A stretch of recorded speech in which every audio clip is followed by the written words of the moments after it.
Welcome to Season 4 of the Agile Brand with Greg Kihlstrom, where we discuss business agility through customer experience, employee experience, and digital transformation. I'm your host, Greg Kihlstrom. The Agile World podcast is brought to you by TEKsystems, an industry leader in full-stack technology services, talent services, and real-world application. For more information, go to teksystems.com. To read more about the topics discussed on this show, you can go to my website at gregkihlstrom.com and read my latest articles or get a copy of my latest book, Meaningful Measurement of the Customer Experience, now available on Amazon and other retailers. My name is Greg Kihlstrom, and I'm the host of the Agile Brand podcast. Today we're going to talk about XLAs, experience level agreements, and how they have an opportunity to transform how IT products and services are delivered and measured. To help me discuss this topic, I'd like to welcome Weston Morris, Director of Global Strategy for Digital Workplace Services at Unisys, and recently named one of the top 25 thought leaders in service, support, and customer experience by HDI. Weston, welcome to the show. Hey, Greg, it is great to be here. Thank you. Yeah, no, I'm glad to have you. I know, I've been on your show, and it was about time to to have you as a guest on mine. So really looking forward to diving in on some of these topics that I know we're both passionate about. Why don't we start by you giving a little background on yourself and what you're currently doing at Unisys? Yeah, I've always been a curious person, so I'm glad that I have a job that lets me exercise that curiosity, figuring out what's changing, what are the new technologies, especially in the area of the digital workplace. The stuff we need to do our job, and what's coming in terms of from vendors. What are the new technologies that are coming, and then kind of mapping that to, as I talk with multiple customers and clients around the world, what are their problems? What are the challenges they're facing? And then even looking at, trends like the Great Resignation, the pandemic, the hybrid office, these sorts of, buzzwords we're hearing. What does all that mean in terms of providing our, the employees a great worker experience?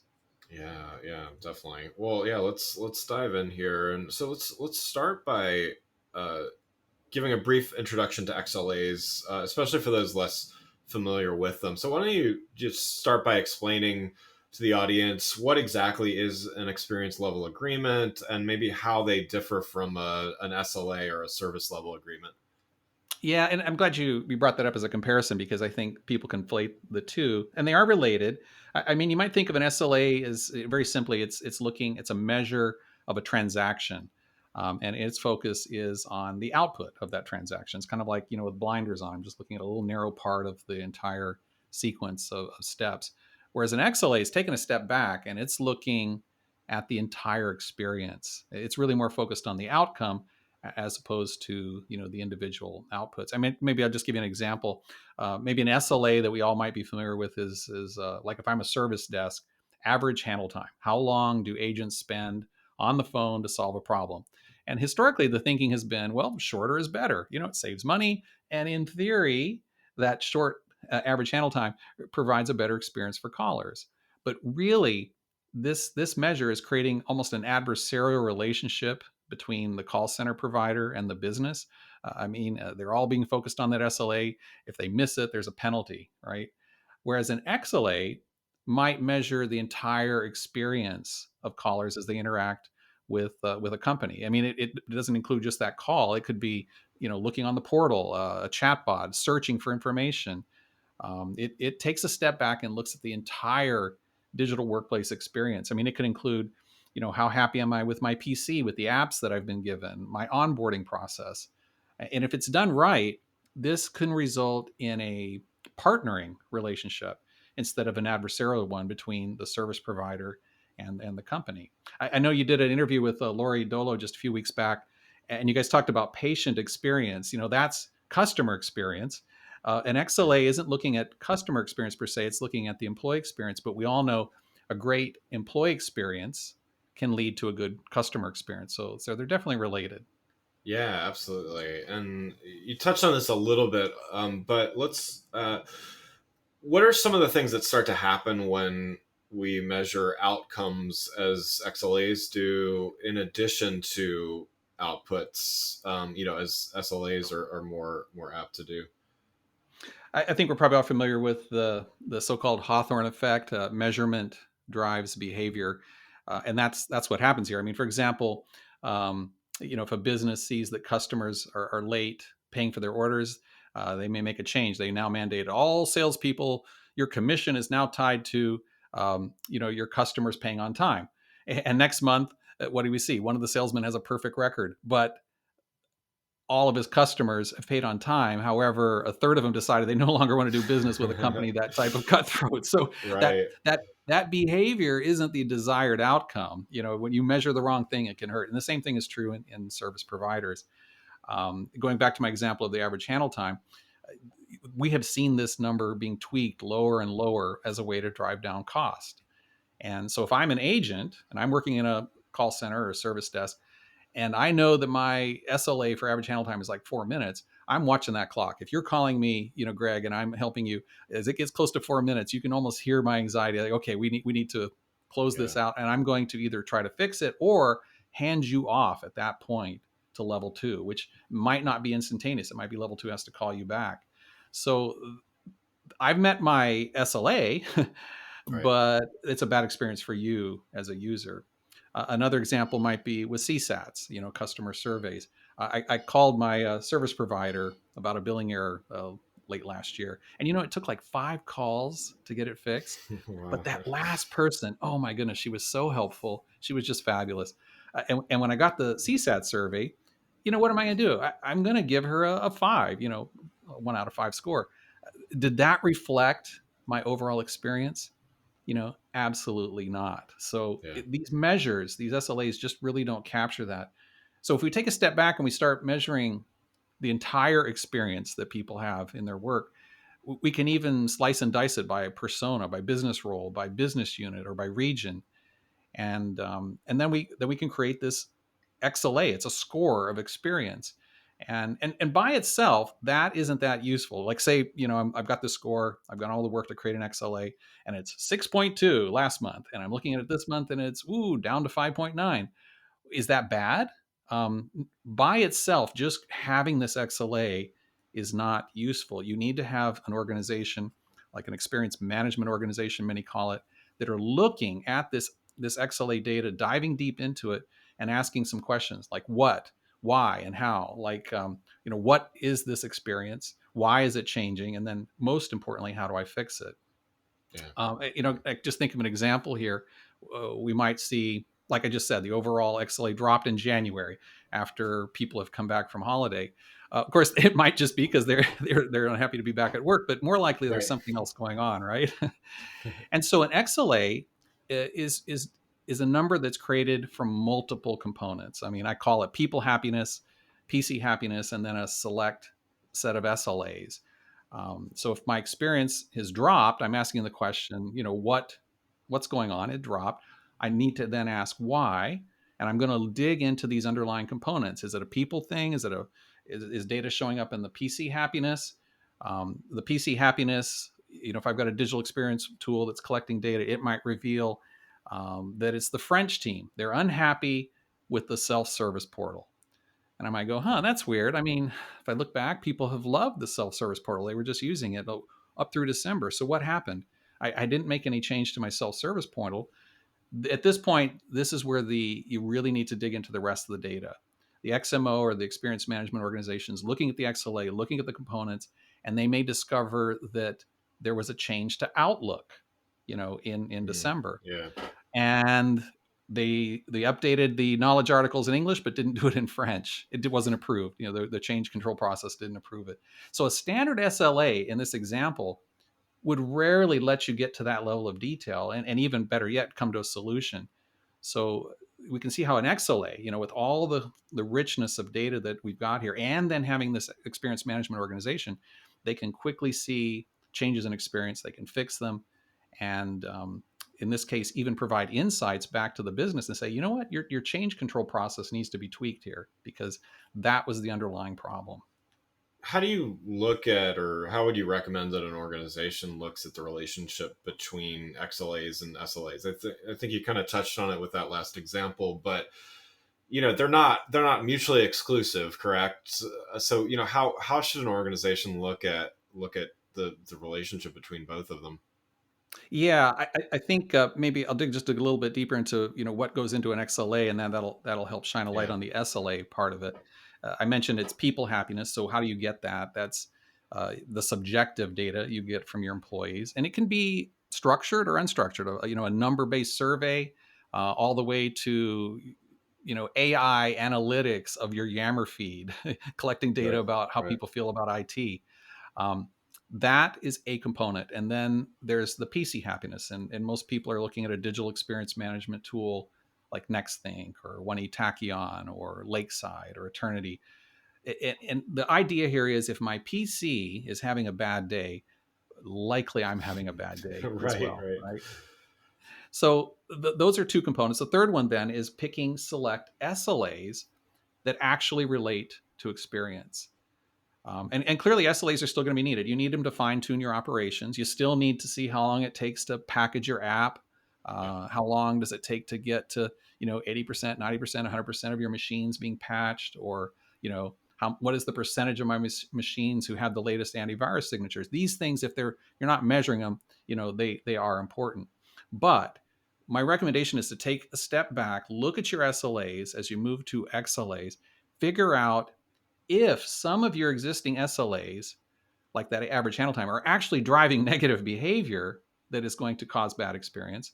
And then, secondly, select just a handful of these SLAs that really do relate to experience. For example, we sometimes have SLAs on what's the total time to resolve a problem, from beginning to end. What is the average for that? That would be an important component to put into your XLA. Change can be tough sometimes, and just there might be resistance to change. But despite the fact that this might put, in some cases, a new kind of pressure on IT, although I would argue that that pressure is already on them. But despite the fact that this might put new pressure on IT service providers and the like. Why do you think that XLAs are ultimately good for all parties involved? Well, again, comparing them to the traditional model of SLAs, the SLA model is, I would say, it almost is adversarial. Um, Yeah. if the buyer is just looking for lowest cost service, they think that the better the SLAs are, that's going to make sure the cost is low. And if the SLA isn't met, then I can throw a penalty at you. Instantly, it's an adversarial relationship. But XLAs can result in more of a partnership. Now, they won't automatically, and we'll talk about that a little bit more as to how there's a pitfall there. But when done right, you can move to this where IT is now a partner of the business as opposed to this adversarial relationship. And we're seeing a real need to actually educate everyone that's involved in if you're going to be rolling out XLAs, and how it can actually change how IT and business works together. It's not just this measure, but now there's this relationship that can change. And when you do XLAs right, we're finding there's three levels of insights that you can get. And SLAs really just focus on the first. It's like, what is my operation? Is my operation doing what we contracted you to do? And XLAs do that as well. But they go beyond, and they're looking at, ideally proactively improving the life of employees. So if you've got a digital experience management tool, maybe you're pulling out data to see, who's suffering in silence, who's not even calling the service desk. And these digital experience management tools allow you to even automatically resolve problems without you even calling. So that's one insight. The second is an insight into the service. How do I improve the service? Which doesn't automatically come from SLAs. An example there might be if you've got this experience management organization, the XMO, they take a step back and they ask these questions: what, why, and how. What's going on? What's changing with experience? Why is that happening? And then how can I resolve it? Now, part of that how might be we're revealing a weakness in how our service was designed and constructed. For example, we might find that the experience of our folks in Indonesia with the new chatbot is terrible. Well, we dig into it, we find out, well, it's because the translation is terrible. The Mm, technology was there, but something was missed, in how yeah. we've set up that service. So that's an important component, not just, affecting individual employees, but how do I change my service? Now, the last one, and this is the one I'm really excited about, is being able to give insights back to the business.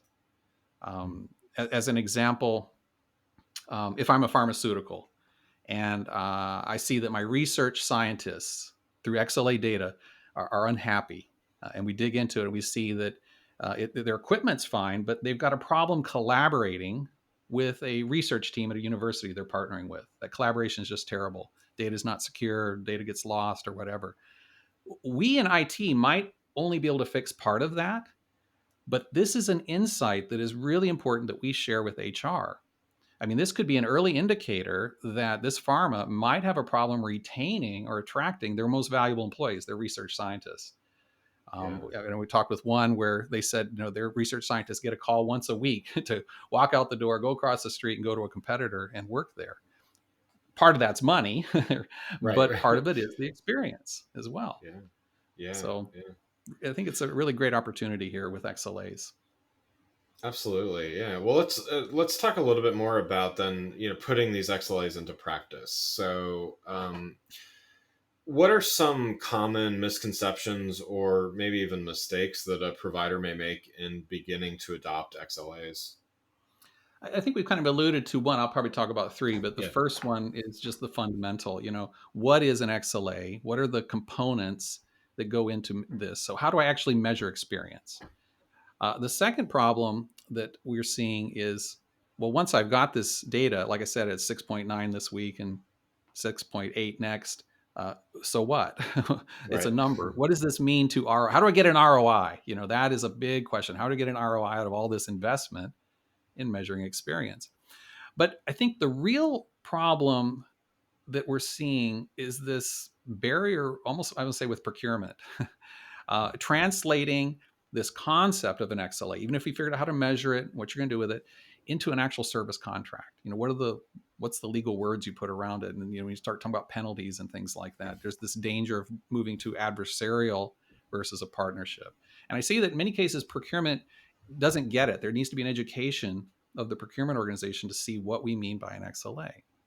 So I'm actually kind of afraid that this thinking of penalties and things like that it may get in the way of what we're actually trying to accomplish, where IT can be a partner that is taking this experience data and shining light on causes of bad experience that may not be with the workplace organization. It might be a problem we're seeing that we detect, but it's a problem with cloud. It's a problem with security. It could even be a problem with HR. We can't fix those, but we can share insights back to the business on it. And that is, I think, a real hidden gem, a real ROI that people might miss out on if they don't implement XLAs properly. Yeah, I mean, that seems like there's business value in that in and of itself. It's shining a spotlight. To your point, it in a very compliance-driven environment that could be seen in the wrong light. But I think in the partnership environment that you're describing, it's really helping a business out by shining a light on something that they obviously weren't tracking in that way prior, right? So exactly. What about on the buyer end? So we talked a bit about the providers. What about on the buyer end?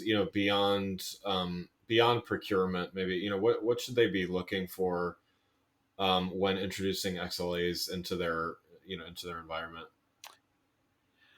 Yeah, there's a few things that seem to be essential for XLAs to be successful on both sides. It comes back to, again, this being a partnership where the data that's being collected by IT isn't just for IT. We're able to shine a light on problems that affect the business. And, like your example with your interview talking about patient experience, it actually can go all the way to customer experience, the end customer. So I think some of the recommendations I would have is, figure out, why are you doing XLAs? What do you want to accomplish by measuring experience? Describe that, articulate it. And then with that will drive what you want to measure. What are the exact measures? And of course, your IT provider should be providing some thoughts on that as well. What are some examples of data that maybe the business is even aware of that we have that can help with this? And then as I've touched on before, you can have this data, you can report in a dashboard, and that is all for naught. It's a waste of time if you don't have an organization that is looking at the data to analyze it and then recommend changes. So you have to Yeah. have that. That's a new org in many cases that you have to put into place. And then you have to commit to actually acting on the insights. That's the payoff there. Too many end up with like a cool digital experience dashboard that says your experience score is 6.2, and no one knows if that's good or bad or even what to do Right. with it. Yeah. Yeah. No, that's great. Well, yeah, no, this is I think this is a great development, and I know it's been around for a little bit, but still long overdue in how extensively it's implemented. What do you see as far as what does the near future hold, and how are XLAs continuing to evolve, be adopted? What does the near future kind of hold for XLAs? I think it's the future way of setting up contracts and conducting business and figuring out how IT works. I see the content of XLAs evolving and growing. As I mentioned before, the basic XLA is, people happiness, PC happiness, and select SLAs that relate to experience. But we're working on XLA 2.0, where we've added UC happiness. I mean, here, Greg, you and I are using a unified communication tool. And if that's not working, you don't have a podcast, right? Right. We're not collaborating. So if there are problems, and you know what happens when you call, if you had a Zoom call or a Teams call and it's not working, you call the help desk, they kind of throw up their hands. So there needs to be some technology that measures the experience of the UC and C platform, both the communication side and the collaboration side, just like we do when we're measuring, like with the DEX tool, the PC happiness. That then is a new data point that gets added in because we spend so much of our time there. And then a fifth component is the digital experience adoption, measuring that. And so what do I mean by that? We're constantly adding new technologies or new ways of doing things. And in many cases, in the workplace, that requires the employee to participate for it to be successful.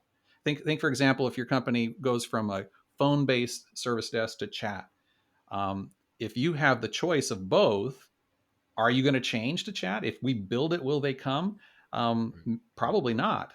So there needs to be some organizational change management component thrown in where we're educating, and creating desire to use the new technology, explaining how it works, and then measuring, are people using it? Because if that happens at your company and you're using the phone and we measure and you go phone, phone, phone, and then you go to chat, chat, and then I see that you're going phone, phone, phone in the following weeks, that tells me we messed up. Right.